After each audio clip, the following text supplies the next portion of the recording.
Bowling পরীক্ষায় উত্তীর্ণ হবার পর আইপিএলে খেলার আগ্রহ দেখিয়েছেন সাকিব আল হাসান। এরই মধ্যে আইপিএলে ৩ ফ্র্যাঞ্চাইজির সাথে আলোচনাও সেরেছেন বলে জানিয়েছে ভারতীয় গণমাধ্যম সংবাদ প্রতিদিন।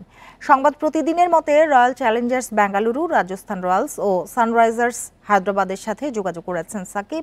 এই ঈদে জামা জুতো অ্যাক্সেসরিজের ডিসকাউন্ট।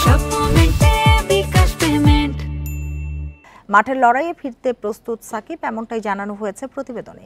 গেল ৯ মার্চ ইংল্যান্ডের লাভ বেরো ইউনিভার্সিটির মেডিকেল বিভাগে বোলিং অ্যাকশনের পরীক্ষা দিয়ে পাশ করেন তিনি।